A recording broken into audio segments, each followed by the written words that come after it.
Arakan army যদি দখল করতে পারে, তো রোহিঙ্গারা পারে না কেন? এখানে বসে বসে তারা খাচ্ছে আর পোলাপান পয়দা করতেছে, বাচ্চা পয়দা করতেছে। গত 3 বছর তাদের জনসংখ্যা কতগুলো বাড়ছে আজকে দেখেন। তারা যদি ক্রাইসিস থাকে তাহলে তারা এগুলো করতেছে কেন? আমাদের যেমন গ্রামে গঞ্জে চাঁদাবাজি হয়, রোহিঙ্গা নিয়ে চাঁদাবাজি করতেছেন গুত্রেশ সাহেব। গুত্রেশ সাহেব সারা বিশ্ব চাঁদাবাজি করে এটা করবেন। এই গুত্রেশ তো প্রতি বছরে রোজার ঈদে, রোজার সময় কোনো না কোনো মুসলিম দেশে যায়। এটা বাংলাদেশে তো এবার প্রথম আসছে। গুত্রেশ সাহেবের বক্তব্য আমি 2018 সালের বক্তব্য আমি ভুলে যাই নাই। এই গুত্রেশ সাহেবকে যদি আমি আজকে রাজনীতিতে অ্যাক্টিভ থাকতাম তাহলে আমি কালো পতাকা দেখাতাম। এখন ভালো আছেন নাকি আগে ভালো ছিলেন? এখন ভালো আছি। না, আমি তো হাসপাতালে ভর্তি। আজকে আমি এখন হাসপাতালে শুয়ে আছি। আমি আচ্ছা। হাসপাতালে বিছানা থেকে, বেড থেকে আপনার কথা বলছি। কাজেই আমি গত রোববারে এসে হাসপাতালে ভর্তি হয়েছি। এখন হাসপাতালে আছি, ট্রিটমেন্ট চলতেছে। কাজে আমি তো ভালো না। তবে রাজনৈতিকভাবে যে প্রশ্নটা আপনি করতে চেয়েছেন, সেই প্রশ্নটা হচ্ছে যে আমি তো অবশ্যই ভালো আছি। যে পরিবর্তনটা হয়েছে, পরিবর্তনের পরে ভালো থাকাটাই আমাদের স্বাভাবিক। কারণ আমরা একটা শ্বাসরুদ্ধকর পরিবেশের মধ্যে ছিলাম, যেখানে আমরা কথা বলতে পারি নাই, কাজ করতে পারি নাই, আমরা জনগণের অধিকার প্রতিষ্ঠা করতে পারি নাই, আমরা একটা ভোটাধিকার দিতে পারি নাই। আজকে যে একটু আগে বললেন জাতিসংঘের যে মহাসচিব সাহেব যিনি আসলেন, এই গুতরেশ সাহেব, এই গুতরেশ সাহেব 2018 সনে কি বলেছিলেন? আজকে লজ্জা লাগে এই রাজনীতিবিদরা গুতরেশ সাহেবের কাছে গিয়া একটা সুষ্ঠু নির্বাচন চায়। এই গুত্রেশ কিন্তু 2018 সনের 31শে ডিসেম্বর রাত্রে 8:30টায় শেখ হাসিনাকে অভিনন্দন জানিয়েছিলেন। বাংলাদেশে নাকি একটি সুষ্ঠু নির্বাচন হয়েছিল।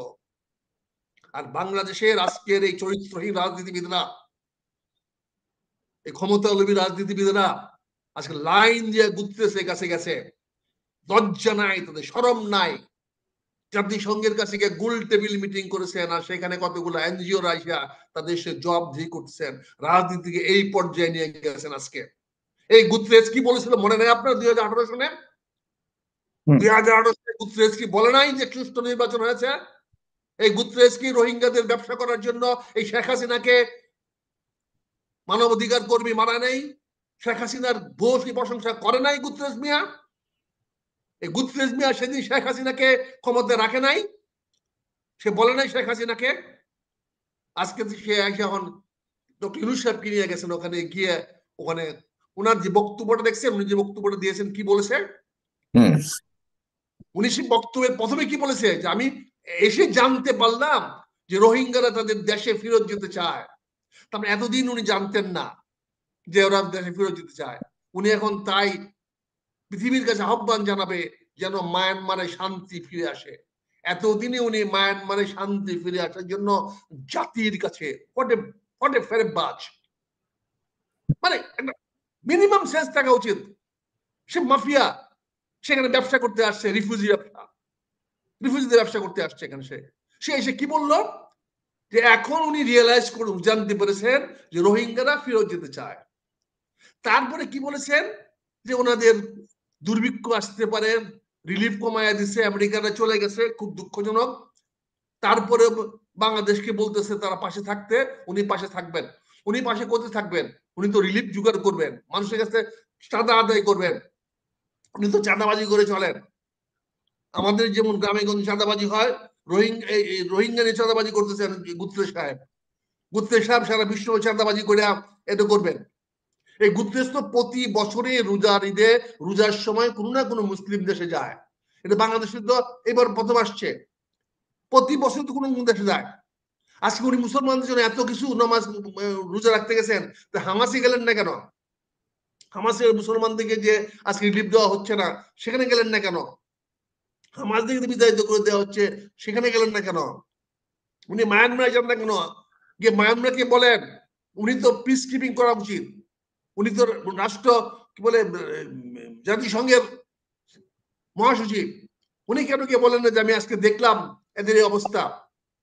তারপর তৃতীয় তিনি যে কথাটা বলেছেন যে এরা এখানে ভালোভাবে থাকতে চায়, তিনি সেই ব্যবস্থা করবেন। হুম। তার মানে তো এই সমস্যার সমাধান গুত্রেশ সাহেব করতেছেন না। আর হুম। গুত্রেশ সাহেব আমি অভিনন্দন জানাতে পারি না। গুত্রেশ সাহেবের বক্তব্য আমি 2018 সালের বক্তব্য আমি ভুলে যাই নাই। এই গুত্রেশ সাহেবকে যদি আমি আজকে রাজনীতিতে অ্যাক্টিভ থাকতাম তাহলে আমি কালো পতাকা দেখাতাম। আজকে রোহিঙ্গার ক্রাইসিস সৃষ্টি করে জাতিসংঘ। আজকে যদি আজকে বাংলাদেশে রোহিঙ্গাদেরকে আমরা সমস্ত আর্মিতে সাহায্য করতে রাজি আছি। ভারতীয়রা যেমন আমাদেরকে সাহায্য করেছিল, আজকে আমরাও তাদেরকে সাহায্য করতে রাজি আছি। আরাকান আর্মি যদি দখল করতে পারে তো রোহিঙ্গারা পারে না কেন? এখানে বসে বসে তারা খাচ্ছে আর পোলাপান পয়দা করতেছে, বাচ্চা পয়দা করতেছে। গত 3 বছর তাদের জনসংখ্যা কতগুলো বাড়ছে আজকে দেখেন। তারা যদি ক্রাইসিস থাকে তাহলে তারা এগুলো করতেছে কেন? কয়টা ছেলে যাচ্ছে ফিরত? তারা ট্রেনিং দেন, প্রশিক্ষণ দেন। আপনি কি আমাদের আর্মি গুতেরেস মানে জাতিসংঘের মহাসচিব আসাতে আপনি তেমন খুশি নন? খুশি হওয়ার কারণ কি আছে বলেন? সে কি কারণ হলো আমাদের জন্য জাতিসংঘের মহাসচিব জাতিসংঘের সহযোগিতাতেই 24 জুলাই আগস্টে একটা বড় পরিবর্তন এসছে বলে অনেক মনে করে, অনেকে মনে সেটা আসছে বলে সেটার জন্য তাদের আসে না, এটা মানবাধিকার কর্মীদের জন্য আসছে। তাদেরকে আমরা অভিনন্দন জানাই। না, আপনি ভালো করে জানেন, জাতিসংঘের মানবাধিকার গুতরেশ সেটা করতে পারে না। একটু বলি,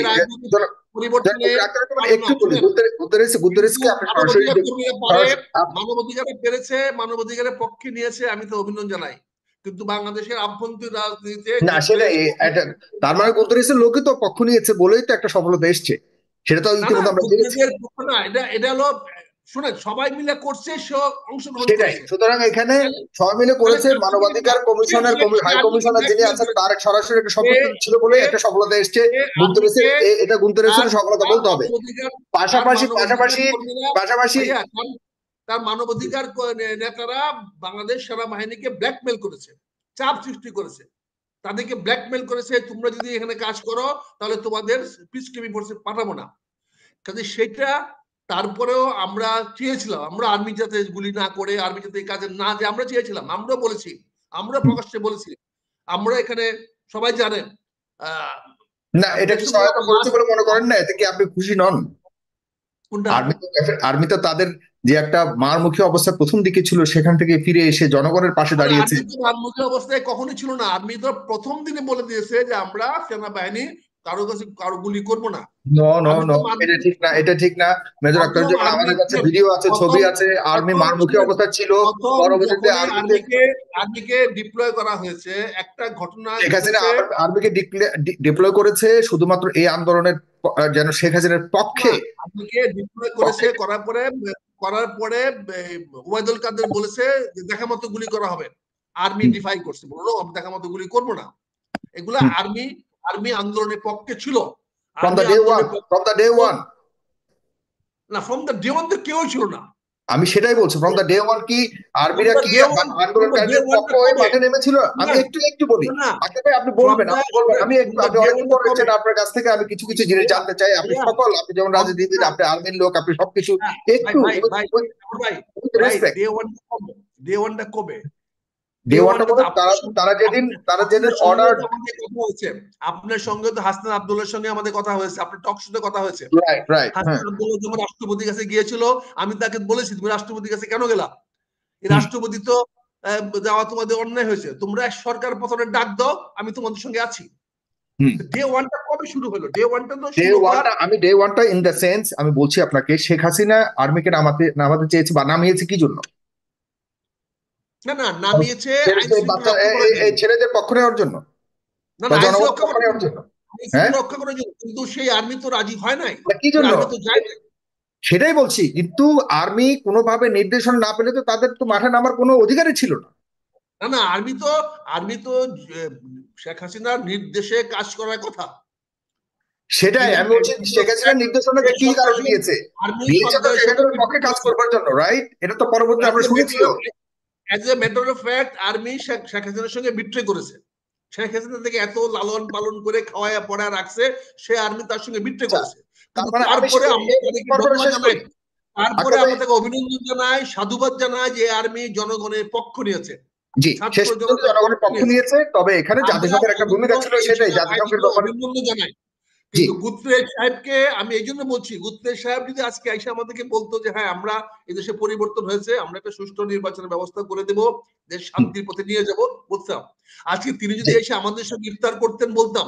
কিন্তু এই গুতরেজ সাহেব তো অতীতে আমাদের সঙ্গে কি করেছে আমরা দেখেছি। আচ্ছা, এই অতীতের দায়ভার কি আপনি শুধুমাত্র গুতরেজ সাহেবকে দিবেন নাকি অতীতের যে সরকার ছিল? অবশ্যই গুতরেজ সাহেবকে দিব, কারণ গুতরেজ আচ্ছা, তার মানে আগের যে সরকার ছিল সে সরকারের সরকারকে শুনেন, ওনারা হিপোক্রেসি করবেন, পাঞ্জাবি পরে গিয়া কক্সবাজারে ঘুরে বেড়াবেন, এই হিপোক্রেসি আমাদের সামনে করবেন না। হিপোক্রেসি সাধারণ মানুষের দেখান, হিপোক্রেসি আমাদের সামনে দেখাবেন না। এই হিপোক্রেসি করবেন। আর আমাদের রাজনীতিবিদদেরকে ঘৃণা লাগে, ধিক্কার লাগে যে এরা গিয়ে আজকে, হ্যাঁ তারা ওনাকে অভিনন্দন জানাতে পারে, আসছেন রোহিঙ্গার সাথে আলোচনা করতে পারি, রোহিঙ্গাদের কি করে তুমি রিপ্রিটিয়েট করবা, কি করে পাঠাবে, আসো আমরা সহযোগিতা করতে পারি। তারপরে যেহেতু পিস কিপিং ফোর্স আছে, যেহেতু ইউএনডিপি কাজ করে, দেশের পলিটিক্যাল স্ট্রেংথেনিং এর জন্য জাতিসংঘের একটা চার্টার আছে, আমরা বলতে পারি যে হ্যাঁ আমাদের দেশে এখন শান্তি হয়েছে, আসলে এটাকে আমরা কি করে সাস্টেনেবল করতে পারি, কি করে ভালো করতে পারি, কি করে আমরা একটা সুন্দর সুষ্ঠু নির্বাচন মাধ্যমে একটা সরকার গঠন করতে পারি, একটা সুষ্ঠু নেই।